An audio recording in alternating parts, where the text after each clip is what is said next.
Hello, I'm Angeliki Vaganzis. I'm a neurologist and headache specialist. I practice at the Graham Headache Center, which is part of Harvard Medical School in Boston, Massachusetts.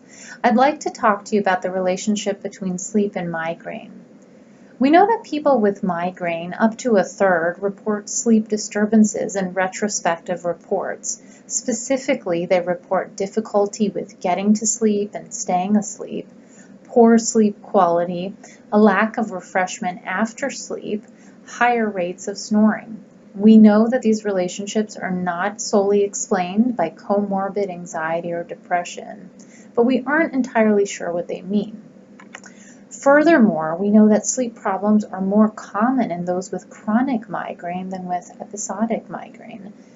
In one study done out of the Danish Headache Center using an epidemiologic sample, 40% of patients with chronic headaches reported a sleep problem, and 27% of those with episodic headaches reported that.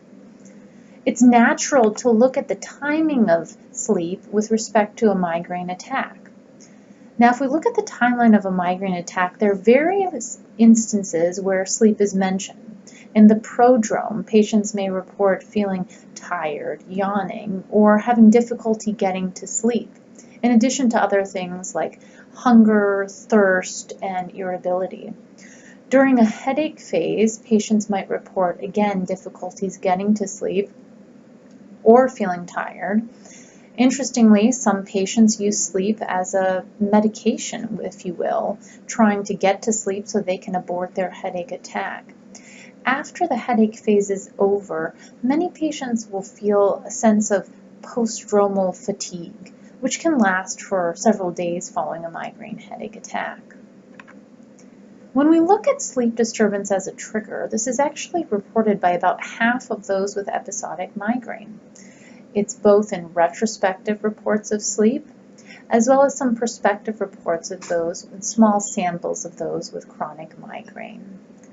A study that was done here in Boston that I was involved with showed that although patients with migraine did report that sleep disturbances were a trigger, when they were followed prospectively, and this was 100 patients with episodic migraine, there were in fact no changes to their sleep duration and other sleep measures, including sleep efficiency, which is the amount of time someone's asleep over the amount of time they're in bed, and their amount of time that they're awake after they go to sleep, which is also known as WASO. So when you measure this objectively in the naturalistic setting using something called an ActiWatch, which measures movements, it does not appear that sleep changes in the night before a migraine attack. When you look 2 nights before a migraine attack, there's a suggestion that there might be a decrease in sleep efficiency. It's unclear what this means, and these studies need to be replicated.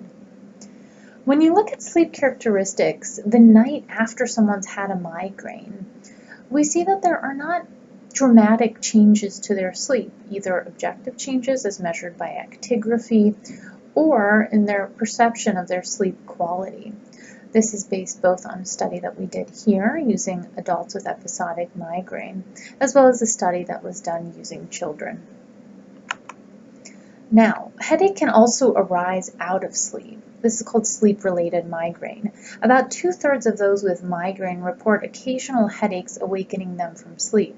This can increase with age, and limited studies that were done in the 70s and 80s using polysomnography reported that these patients may be more likely to wake up out of REM or slow-wave sleep. However, it's unclear if this is an actual association with sleep or a probability. It's unlike cluster headache, which shows a clear diurnal preference and association with sleep. Now, when we look at these potential shared biological pathways between sleep and migraine, there are a few areas of common anatomy as well as physiology which might help provide insight. One of these areas is the hypothalamus. The hypothalamus is a very important yet small structure which includes a flip-flop switch, which is very important for sleep. This flip-flop switch is responsible for transitioning from sleep and wakefulness, and its malfunction is implicated in disorders such as insomnia. In migraine, we know that there's hypothalamic activity, which is altered in the 24 hours prior to pain onset. Now, there's another system in the brain that's more newly discovered, the glymphatic system, which is responsible for clearing the brain of interstitial waste. That's only active in sleep, or primarily active in sleep, as far as we know. It's unclear what the role of this system might be in migraine. However, animal studies done here in Boston show that cortical spreading depression can result in temporary impairment of glymphatic flow in a mouse model. Lastly, there are common signaling molecules that are important in sleep disorders as well as in migraine pathophysiology. One of these is serotonin, which in sleep promotes wakefulness and inhibits REM sleep. In migraine, patients are at a low serotonergic state interictally, and there's early mobilization of serotonin stores during a migraine attack. Dopamine promotes arousal via hypothalamic input into the periaqueductal gray in sleep. And in migraine, it can modulate neuronal firing in the trigeminal-cervical complex and is implicated as having involvement in the premonitory phase with yawning, drowsiness, mood changes, and irritability. Nevertheless, there are many questions that remain unanswered into sleep and migraine common pathophysiology. In the meantime, what does this all mean clinically? Well, we know that comorbid sleep disorders are not uncommon, and that when we identify patients with high risk for insomnia or other sleep disorders, those should be treated independently of their migraine attacks. In particular, treatments like cognitive behavioral treatment for insomnia can be particularly effective, and in small pilot studies have shown to also improve the frequency of migraine headaches. Patients with migraine should also be encouraged to maintain normal sleep times and healthy sleep habits, in addition to identifying those patients with particular sleep problems. We don't know whether there's support to use sedating medications to avoid headache attacks, although we know it's frequently done.